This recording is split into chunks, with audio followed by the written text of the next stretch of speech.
만약 당신이 2500년 전 다니엘이 예언했던 바로 그 순간을 살고 있다면 어떨까요? 잠시 저와 함께 생각해 보십시오.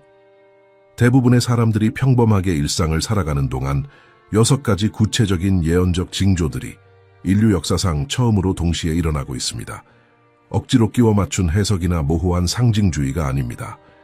구체적이고 실제하는 사건들이며 지금 당장 휴대폰을 들고 검색해 보면 확인할 수 있는 것들입니다. 다니엘은 우리 세대에 대해 어떤 우연도 거부할 만큼 정확하게 기록했습니다. 그리고 가장 충격적인 것은 무엇일까요?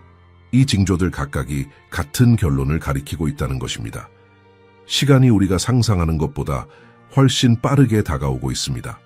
바벨론 포로기에 젊은 히브리인 다니엘이 너무나 앞선 환상을 받아서 그 자신조차 완전히 이해할 수 없었던 모습을 상상해 보십시오. 천사는 다니엘서 12장 4절에서 그에게 놀라운 것을 말합니다.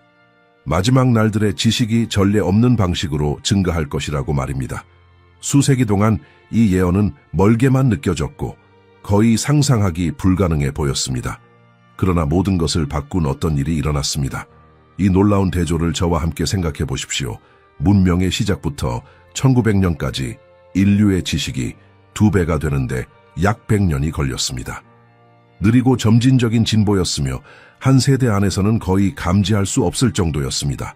사람들은 태어나고 살고 죽으면서 실질적으로 같은 기술, 같은 방법, 같은 발견들을 보았습니다. 그러나 제2차 세계대전 이후, 특히 1945년 이후에 놀라운 일이 일어나기 시작했습니다. 지식은 25년마다 2배가 되기 시작했습니다. 그 다음엔 12년마다, 그 후에는 18개월마다, 그리고 지금은요, 우리는 인류의 지식이 12시간마다 2배가 되는 순간을 살고 있습니다. 이 정보가 잠시 스며들도록 해보십시오. 반나절 만에 인류가 가진 모든 지식의 총합이 2배가 됩니다. 당신이 내일 아침에 일어날 때 세상은 이미 당신이 잠들었을 때보다 2배나 더 많은 것을 알고 있습니다. 이것은 과장이나 수사적 과장이 아닙니다. 우리 디지털 시대에 측정 가능한 현실입니다. 생성형 인공지능이 등장했고 3년도 차에 되지 않아 세계 경제의 전체 부문들을 완전히 변화시켰습니다. 초단위로 수십억 개의 데이터를 처리하고 복잡한 결정을 내리며 심지어 예술과 음악을 창조할 수 있는 시스템들입니다. 양자 컴퓨팅은 기존 컴퓨터로는 수백만 년이 걸릴 암호 코드들을 깨고 있습니다. 우리는 인간 생명의 코드를 다시 쓸 수 있게 해주는 유전자 편집 기술을 개발하고 있습니다. 그리고 우리는 먼 미래의 공상과학 소설을 말하는 것이 아니라 지금 당신이 이 영상을 보는 동안 작동하고 있는 실험실들을 말하고 있습니다. 이것을 상상해 보십시오. 2024년에 민간 기업들은 우주로 위성을 보낼 뿐만 아니라 2030년대를 위한 화성의 연구 식민지를 계획하기 시작했습니다. 나사와 스페이스X 같은 기업들은 불과 한 세대 전만 해도 불가능하다고 여겨졌던 행성 간 여행을 위한 기술을 개발하고 있습니다. 전에는 몽상가들과 공상과학 작가들의 전유물이었던 것이 이제는 기업 이사회 회의와 의회 회기에서 논의되고 있습니다. 그러나 여기 소수만이 깨닫는 것이 있습니다. 다니엘은 단순히 과학적 진보에 대한 관찰을 하고 있었던 것이 아닙니다. 그는 종말의 때가 가까워짐을 표시할 구체적인 징조를 계시하고 있었습니다. 그리고 이 지식의 증가를 다른 예언들, 특히 요한계시록에 묘사된 전 세계적 통제 시스템에 대한 예언들과 연결할 때 우리 눈앞에서 불안한 패턴이 나타납니다. 이미 수십 개 국가에서 작동하고 있는 안면 인식 기술을 생각해 보십시오. 수백만 명의 군중 속에서 누구든지 식별할 수 있는 기술입니다. 물리적 현금을 점차 제거하고 모든 거래에 디지털 흔적을 만들고 있는 디지털 결제 시스템들을 고려해 보십시오. 인공지능이 어떻게 대화를 감시하고 행동을 예측하며 반체제 인사들을 식별할 수 있는지 생각해 보십시오. 요한계시록 13장 16절부터 18절까지 묘사된 종류의 전 세계적 통제에 필요한 기술 인프라는 이미 존재합니다. 더 이상 이론이 아닙니다. 작동하고 있습니다. 수천 년 동안 성경학자들은 어떻게 한 명의 지도자가 전 세계를 통제하고 모든 상업 거래를 감시하며 사고 팔기 위해 특정 표식을 요구할 수 있을지 궁금해했습니다. 터무니없고 실행 불가능해 보였습니다. 그러나 우리 세대는 상상할 필요가 없습니다. 우리는 실시간으로 인프라가 구축되는 것을 보고 있습니다. 개념상 아무리 중립적으로 보이는 각각의 기술 발전도 예언적 퍼즐의 또 다른 조각을 추가합니다. 그리고 여기 우리를 멈춰 서게 해야 할 것이 있습니다. 기술 그 자체는 좋지도 나쁘지도 않습니다. 도구입니다. 메스는 숙련된 외과 의사의 손에서는 생명을 구할 수 있지만 악의적인 의도를 가진 사람의 손에서는 생명을 앗아갈 수 있습니다. 마찬가지로 이 모든 지식의 폭발은 고통을 완화하고 질병을 치료하며 사람들을 연결하는 데 사용될 수도 있고 인류 역사상 전례 없는 억압 시스템으로 왜곡될 수도 있습니다. 차이는 이 기술을 통제하는 손에 달려 있습니다. 다니엘은 이것을 보았습니다. 25세기의 안개를 통해 그는 이전 어떤 문명도 결코 소유하지 못했던 능력들을 개발하는 우리 세대를 관찰했습니다. 그리고 그는 이것을 징조로 증거로 예언적 시계가 최종 결론을 향해 나아가고 있음을 나타내는 이정표로 기록했습니다. 우리는 더 이상 먼 가능성들에 대해 읽고 있는 것이 아닙니다. 우리는 이 고대의 말씀들의 문자적 성취를 살고 있습니다. 그러나 지식의 폭발적 증가는 첫 번째 징조일 뿐입니다. 왜냐하면 인류가 이러한 혁명적인 기술들을 개발하는 동안 전 세계 정치 무대에서는 똑같이 예언적인 어떤 일이 일어나고 있었기 때문입니다. 다니엘이 조각상의 환상을 통해 인상적인 정확성으로 묘사한 동맹들이 정확히 그가 예측한 대로 형태를 갖추기 시작했습니다. 표면적으로는 강해 보이지만 내부에는 자신의 취약성의 씨앗을 품고 있는 방식으로 국가들을 연합시키면서 말입니다. 2500년 전 느부갓네살이라는 강력한 왕이 그를 깊이 불안하게 만든 꿈을 꾸었습니다. 그는 웅장하고 장엄한 조각상을 보았지만 모든 공학의 논리를 거스르는 이상한 특징이 있었습니다. 그 발이 철과 진흙이 섞인 것으로 만들어져 있었습니다. 다니엘은 이 꿈을 해석하기 위해 부름받았고 그가 다니엘서 2장 41절부터 43절까지에서 계시한 것은 수천 년을 거쳐 정확히 우리 세대에 이르는 예언적 연대기였습니다. 조각상은 연속적인 세계 제국들을 나타냈습니다. 바벨론을 위한 금으로 된 머리, 메데 페르시아를 위한 은으로 된 가슴과 팔, 그리스를 위한 청동으로 된 배와 허벅지, 로마를 위한 철로 된 다리. 그러나 여기 예언학자들이 수세기 동안 논쟁해온 세부 사항이 있습니다. 철과 진흙이 섞인 발은 역사상 아직 일어나지 않은 무언가를 나타냈습니다. 다니엘은 그것이 분열된 왕국이 될 것이며 철의 강함을 가지지만 또한 진흙의 취약성을 가질 것이고 사람들이 혼인동맹과 정치적 동맹을 통해 연합하려고 시도하지만 진정한 결속을 이루지 못할 것이라고 말했습니다. 거의 2000년 동안 이 예언의 부분은 미스터리로 남아 있었습니다. 로마 제국은 그리스도 이후 476년에 멸망했고 여러 유럽 왕국들로 분열되었습니다. 많은 사람들은 예언이 실패했다고 생각했습니다. 그러나 다니엘은 로마 제국이 완전히 파괴될 것이라고 말하지 않았습니다. 그는 분열될 것이며 원래의 강함의 요소들을 유지하지만 그것을 약화시킬 무언가와 섞일 것이라고 말했습니다. 1957년 3월 25일로 빨리 가봅시다. 아이러니하게도 고대 제국의 심장이었던 바로 그 도시 로마에서 6개 국가가 로마 조약에 서명하여 유럽 경제 공동체를 창설했습니다. 독일, 프랑스, 이탈리아, 벨기에, 네덜란드, 룩셈부르크 사이에 무역협정으로 시작된 것이 성장하고 변화하여 오늘날 우리가 유럽연합으로 알고 있는 것이 되었습니다. 지도를 상상해 보십시오. 27개 국가가 한때 로마 군단에 의해 지배되었던 정확히 그 영토를 차지하고 있으며 고대 제국의 폐허 위에 정치적 경제적 연합을 만들려고 시도하고 있습니다. 그러나 여기 다니엘의 예언이 놀랍도록 정확해지는 곳이 있습니다. 이 연합은 동시에 강하고 약하며 정확히 철과 진흙이 섞인 것과 같습니다. 유럽연합은 세계에서 가장 큰 경제 중 하나를 보유하고 있으며 19개 국가에서 단일 통화를 사용하고 국경을 넘어 사람들의 자유로운 이동이 가능합니다. 표면적으로는 철처럼 견고해 보입니다. 그러나 조금 더 깊이 파고들면 진흙의 취약성을 드러내는 깊은 균열을 발견하게 됩니다. 브렉시트를 생각해 보십시오. 2016년 6월 23일 영국은 유럽연합을 떠나기로 투표했습니다. 불과 10년 전만 해도 상상할 수 없었던 일이었습니다. 회원국이 탈퇴하기로 결정한 것은 처음이었으며 연합이 보이는 것만큼 영구적이지 않다는 것을 폭로했습니다. 그리고 긴장은 거기서 멈추지 않았습니다.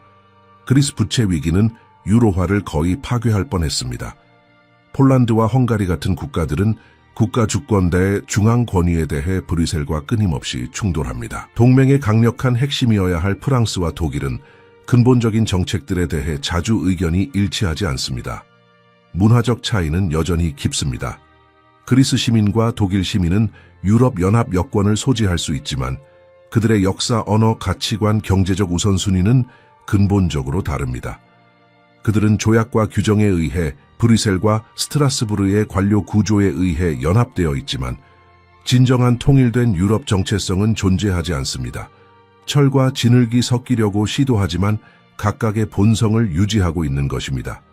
다니엘은 2장 43절에서 구체적으로 예언했습니다.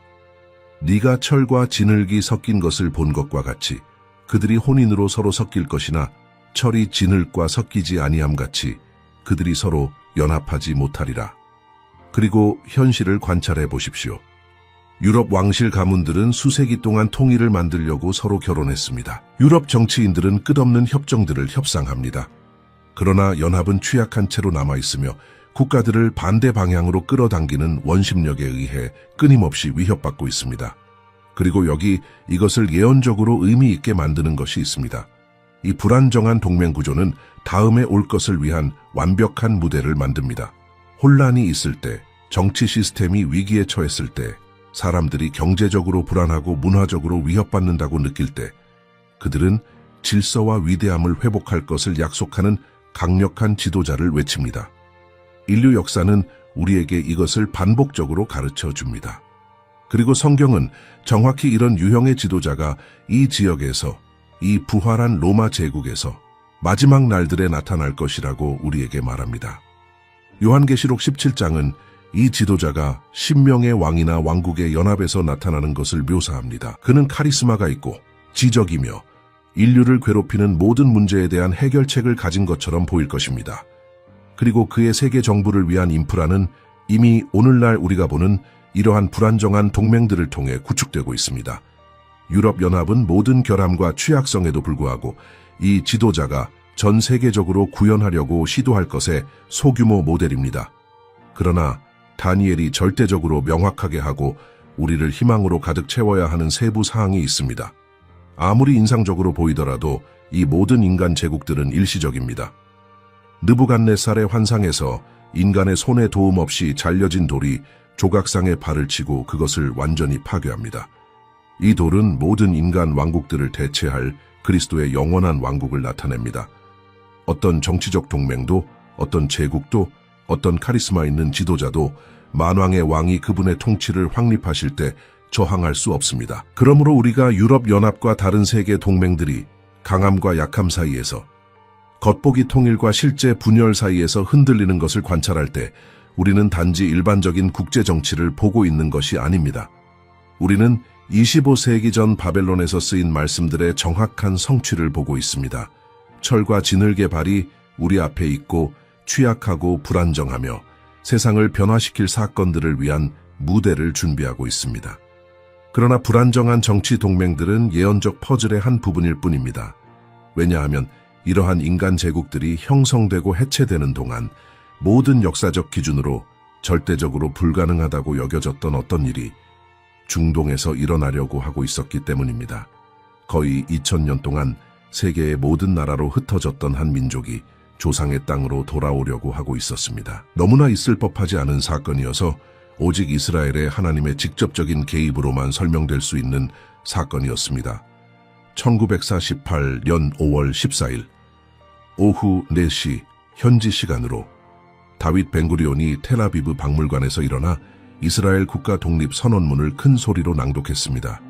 그 순간 1878년 만에 처음으로 약속의 땅에 다시 주권을 가진 유대 국가가 존재하게 되었습니다. 이 사건의 예언적 중요성을 이해하려면 모든 역사적 논리를 거스르는 무언가를 이해해야 합니다. 이것은 인류 역사에서 이전에 결코 일어난 적이 없었습니다. 이 놀라운 사실을 저와 함께 생각해 보십시오. 문명의 모든 기록된 역사에서 거의 2000년 동안 흩어진 후에 그들의 국가 정체성, 언어, 문화를 유지한 민족은 없었습니다. 히타이트인들은요, 사라졌습니다. 여부스인들은요, 멸종되었습니다. 블레셋인들은요, 다른 문화에 흡수되어 시간 속에서 사라졌습니다. 그러나 유대인들은 모든 통계적, 역사적, 논리적 확률을 거스르고 상상할 수 없는 박해, 학살, 추방, 그리고 수십 개의 국가에서의 강제 동화를 통해 그들이 누구인지를 보존했습니다. 다니엘은 9장 24절부터 27절까지 유명한 다니엘의 71회에서 인상적인 정확성으로 이것에 대해 예언했습니다. 그는 예루살렘과 유대 민족을 중심으로 한 구체적인 예언적 연대표를 묘사했습니다. 이 연대표가 완전히 성취되려면 이스라엘이 다시 국가로 존재해야 했습니다. 그리고 단지 존재하는 것만이 아니라 예루살렘을 통제해야 했습니다. 왜냐하면 다니엘이 묘사한 마지막 사건들이 구체적으로 그 도시에서 일어나기 때문입니다. 수세기 동안 이것은 불가능해 보였습니다. 예루살렘은 그리스도 이후 637년부터 이슬람의 통제하에 있었습니다. 그 땅은 황폐하고 가난하며 인구가 희박했습니다. 마크 트웨이는 1867년에 그 지역을 방문했고 생명이 없는 황폐한 땅으로 묘사했습니다. 그러나 처음에는 천천히, 그 다음에는 증가하는 물결로 유대인들이 돌아오기 시작했습니다. 먼저 19세기 말의 소수로, 그 다음에는 제1차 세계대전 이후에 더 많은 수로, 그리고 마지막으로 홀로코스트 이후의 대규모로. 그리고 여기 당신을 감탄으로 멈추게 해야 할 것이 있습니다. 돌아온 것은 모두가 아는 유럽 유대인들만이 아니었습니다. 수세기 동안 잃어버렸던 공동체들이 나타나기 시작했습니다. 므낫세의 잃어버린 지파의 후손이라고 주장하는 인도의 브네이 므낫세는 1977년부터 돌아오기 시작했습니다. 이미 8,000명 이상이 이스라엘로의 공식 귀환인 알리야를 했습니다. 베타 이스라엘로 알려진 에티오피아 유대인들은 1984년의 모세 작전과 1991년의 솔로몬 작전 같은 극적인 작전들로 구출되었습니다. 1990년대 동안 소련의 붕괴 이후 100만 명이 넘는 러시아 유대인들이 이스라엘로 이민했습니다. 상상해 보십시오. 단 10년 만에 이스라엘의 인구가 약 20% 증가했습니다. 에티오피아, 예멘, 이라크, 모로코, 아르헨티나, 말 그대로 지구의 모든 구석에서 온 유대인들이 집으로 돌아왔습니다. 선지자 이사야는 11장 12절에서 이것을 예언했습니다. 여호와께서 열방을 향하여 기치를 세우시고 이스라엘의 쫓긴 자를 모으시며 땅 사방에서 유다의 흩어진 자를 모으시리니. 다니엘 9장 27절은 이스라엘과 7년 계약을 맺을 지도자에 대해 말합니다. 그가 한 이래 동안 많은 사람들과 언약을 굳게 맺고 이 그는 예언학자들에 의해 적그리스도로 식별됩니다. 그리고 이스라엘과 계약을 맺으려면 이스라엘이 협상할 수 있는 정치적 실체로 존재해야 합니다. 이스라엘이 존재하지 않았다면 이것이 일어나는 것의 불가능성을 상상해 보십시오. 어떻게 모든 나라에 흩어진 민족과 조약을 맺겠습니까? 예루살렘이 어떤 유대인의 통제하에 있지 않다면 어떻게 성전산에 대한 접근을 보장하겠습니까? 예언이 말하는 적그리스도가 이 7년의 중간에 중단할 제사를 재개할 정부 구조가 없다면 어떻게 그것을 중단하겠습니까? 모든 예언적 세부사항은 이스라엘이 주권 국가가 되어야 함을 요구합니다. 그리고 예언적이었던 것은 단지 물리적 귀환만이 아니라 속도와 시기였습니다. 1948년에 이스라엘이 다시 태어나는 것을 본 세대는 오늘날에도 여전히 살아있는 사람들이 있습니다. 예수님은 마태복음 24장 34절에서 말씀하셨습니다. 내가 진실로 너희에게 말하노니 이 세대가 지나가기 전에 이 모든 일이 일어나리라. 그분은 종말의 징조들의 맥락에서 말씀하고 계셨고 주요 징조 중 하나는 무화과 나무가 싹을 틔우는 것이었으며 많은 학자들은 이것을 이스라엘이 국가로 다시 태어나는 것으로 해석합니다. 예루살렘은 단지 역사적 의미를 지닌 고대 도시가 아닙니다. 그것은 우주의 예언적 진원지입니다. 적그리스도가 그의 권위를 확립할 곳이 바로 거기입니다. 그가 경배를 요구할 곳이 바로 거기입니다. 인봉된 14만 4천 명의 유대인들이 환난 동안 증거할 곳이 바로 거기입니다. 그리스도께서 그분의 발이 감람산을 만지실 때 육체적으로 돌아오실 곳이 바로 거기입니다. 모든 것이 그 도시로 수렴되며 이 모든 것이 일어나려면 이스라엘이 예루살렘을 통제하는 국가로 존재해야 했습니다.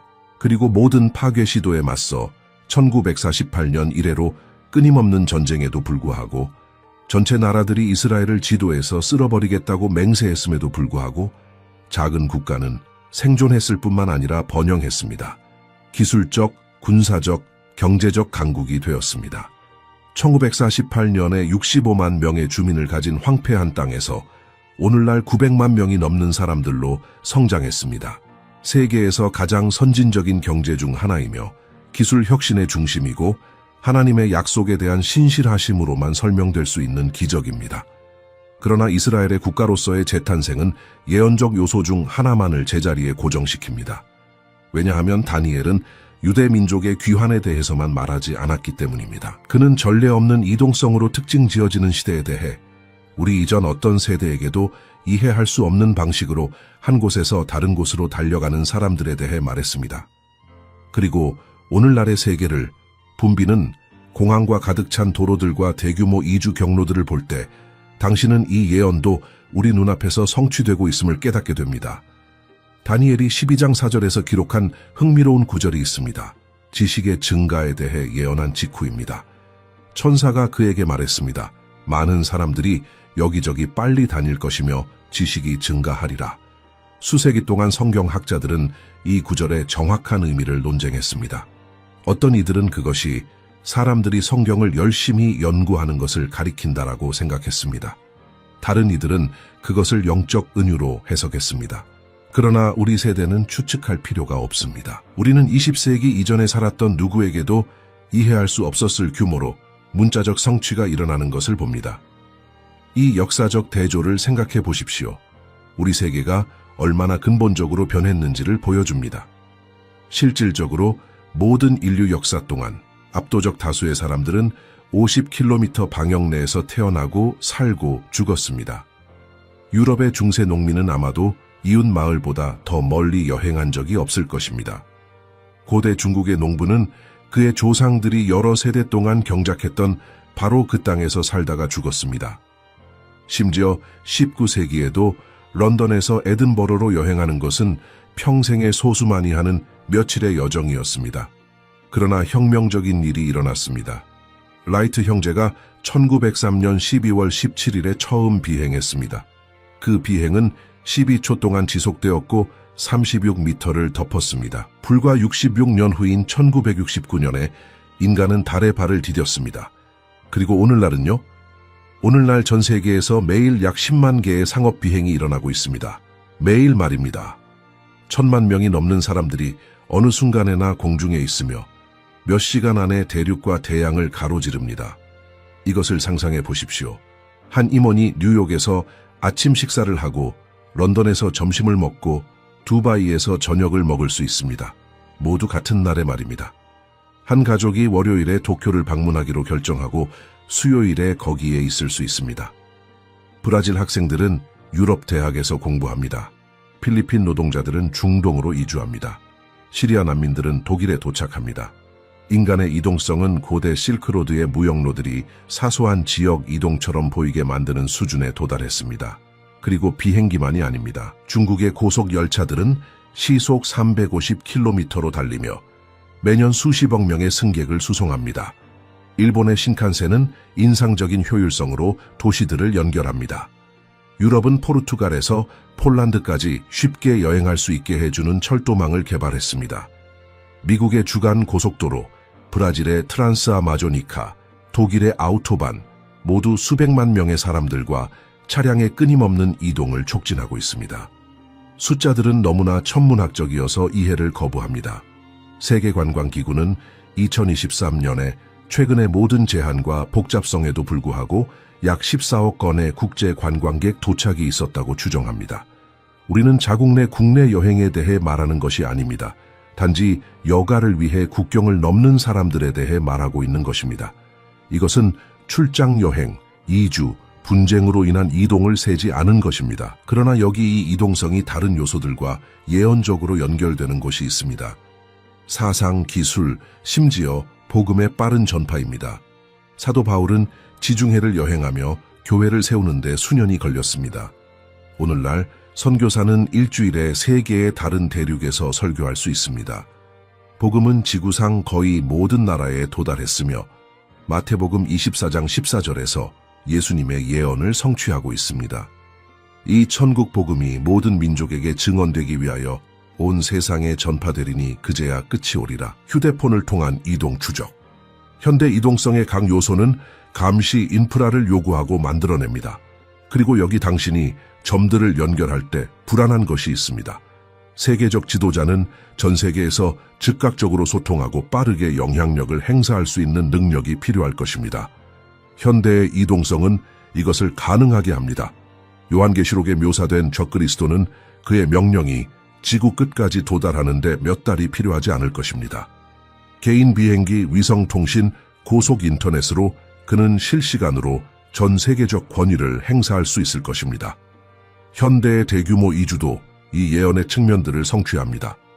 시리아는 수백만 명의 난민을 추방했습니다. 베네수엘라는 대규모 탈출을 보았습니다. 사하라 이남 아프리카는 거대한 인구 이동을 경험하고 있습니다. 멕시코와 중앙아메리카는 수백만 명을 북쪽으로 보냅니다. 이것들은 관광의 자발적인 이주가 아닙니다. 전쟁, 박해, 경제 붕괴에 의해 강제된 이동입니다. 사람들이 말 그대로 생존을 찾아 한 곳에서 다른 곳으로 달려가고 있습니다.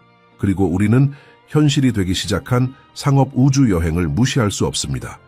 민간 기업들은 이제 중궤도 비행을 제공합니다. 달 관광 계획이 개발 중입니다. 화성은 더 이상 공상과학 소설이 아니라 향후 수십 년을 위한 선언된 목표입니다. 인류는 자신의 행성을 넘어 이동성을 확장하고 있습니다. 불과 50년 전만 해도 완전한 광기로 들렸을 일입니다. 다니엘은 이 모든 것을 보았습니다. 25세기의 안개를 통해 그는 한 세대가 한 곳에서 다른 곳으로 미친 듯이 달려가고 불가능한 거리를 생각할 수 없는 시간에 가로지르며 연결과 움직임의 전 세계적 그물을 만드는 것을 관찰했습니다. 그리고 그는 이것을 종말의 때가 가까워짐을 표시할 구체적인 징조로 기록했습니다. 그러나 이 전 세계적 이동성은 세계의 특정 지역에서 특별한 불안정성을 배경으로 일어나고 있습니다. 왜냐하면 수십억 명이 평화롭게 여행하는 동안, 관광객들이 해변과 산을 방문하는 동안, 가족들이 대륙을 넘어 재회하는 동안, 중동의 작은 땅은 국가로 다시 존재하게 된 이후 평화를 알지 못하고 있기 때문입니다.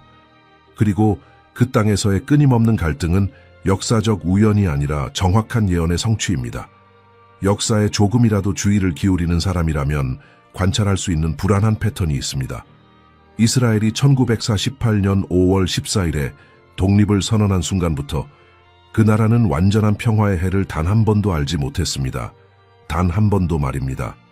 다니엘은 9장 26절에서 전쟁과 황폐가 끝까지 예루살렘을 특징 지을 것이라고 예언했습니다. 끝까지 전쟁이 있으리니 황폐할 것이 작정되었느니라. 이 예언의 깊이를 이해하려면 지난 77년을 표시한 무자비한 갈등의 연속을 봐야 합니다. 독립을 선언한 지 단 하루 만인 1948년 5월 15일, 이스라엘은 5개의 아랍 군대에 의해 동시에 침공당했습니다. 이집트, 시리아, 요르단, 레바논, 이라크입니다. 그것을 완전히 파괴하겠다고 맹세한 수천만 명의 적들에 맞서는 65만 명의 주민을 가진 갓 태어난 나라였습니다. 군사적으로 말하면 빠른 학살이었어야 했습니다. 그러나 모든 확률을 거스르고 이스라엘은 생존했을 뿐만 아니라 영토를 확장했습니다. 앞으로 올 많은 현대 기적 중 첫 번째였습니다. 8년 후인 1956년에 수에즈 위기가 왔습니다. 이스라엘은 프랑스, 영국과 함께 수에즈 운하의 통제를 놓고 이집트와 충돌했습니다. 짧지만 격렬한 전쟁이었고 다시 이스라엘을 방어 위치에 놓았습니다. 재건할 시간이 거의 없었고 다음 갈등이 이미 지평선에서 다가오고 있었습니다. 그리고 1967년 6월 유명한 6.1 전쟁이 왔습니다. 이집트, 시리아, 요르단이 이스라엘 국경에 군대를 동원했습니다. 이집트 대통령 가말 압델 나세르는 이스라엘 선박에 대해 티란 해협을 폐쇄하고 UN 평화유지군의 철수를 요구했습니다. 그는 이스라엘을 파괴하려는 자신의 의도를 공개적으로 선언했습니다. 작은 유대 국가의 종말이 온 것처럼 보였습니다.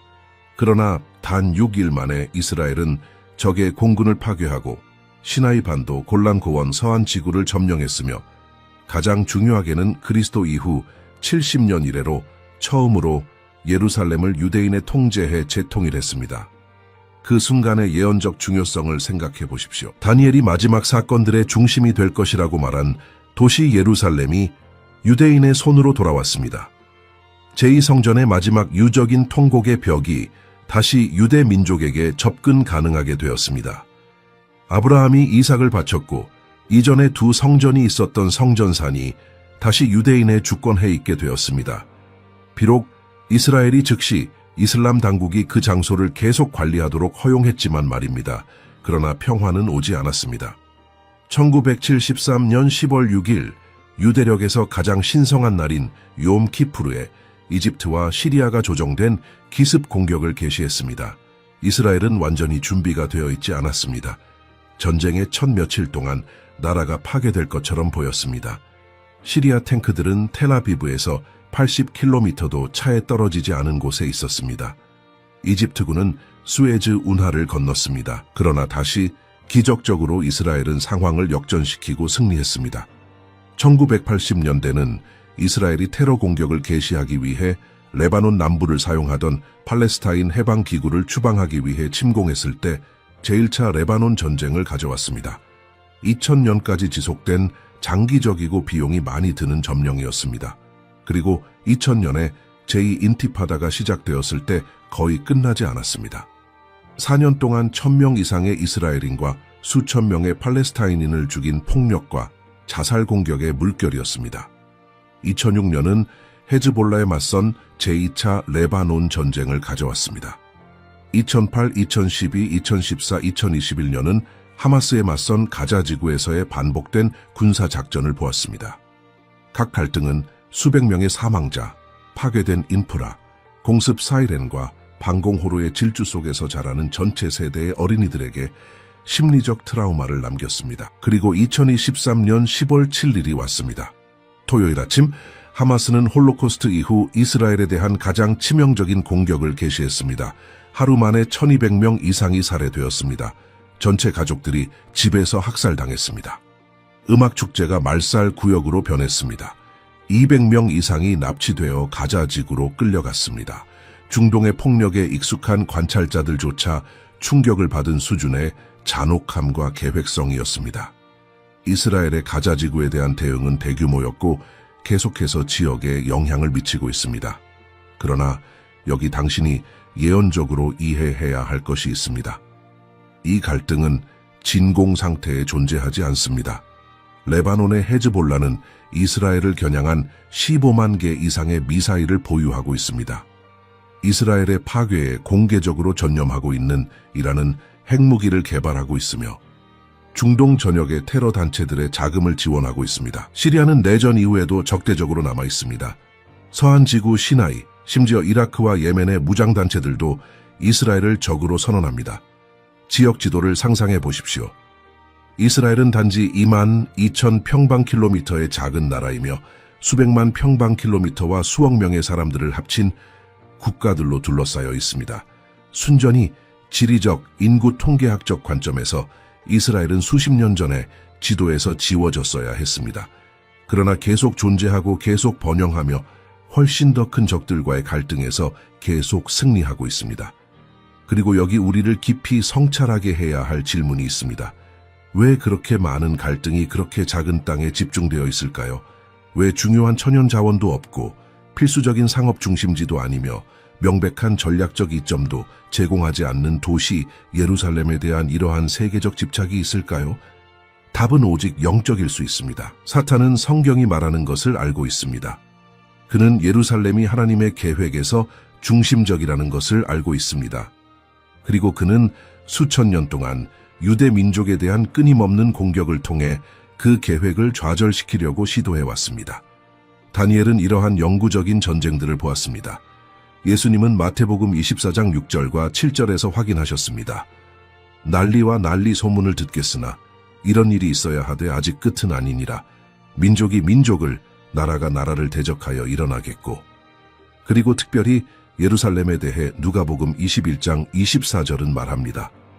저희가 칼날에 죽임을 당하며 모든 이방에 사로잡혀 가겠고 예루살렘은 이방인의 때가 차기까지 이방인들에게 밟히리라. 그리고 갈등들이 격화되는 것은 우리가 예언적 절정에 가까워지고 있기 때문입니다. 영구적인 전쟁들은 무작위가 아닙니다.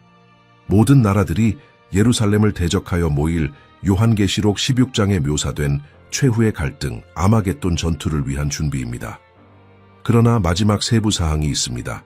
아마도 다니엘이 예언한 모든 징조 중 가장 놀라운 것일 것입니다. 왜냐하면 전쟁이 밖에서 경로하는 동안, 미사일이 날아가고 탱크가 구르는 동안, 예루살렘의 헌신적인 사람들이 외부 관찰자들에게는 터무니없어 보이지만 마지막 예언들의 성취에 절대적으로 필수적인 일을 하고 있기 때문입니다. 그들은 거의 2000년 동안 일어나지 않은 무언가를 세심하게 준비하고 있습니다.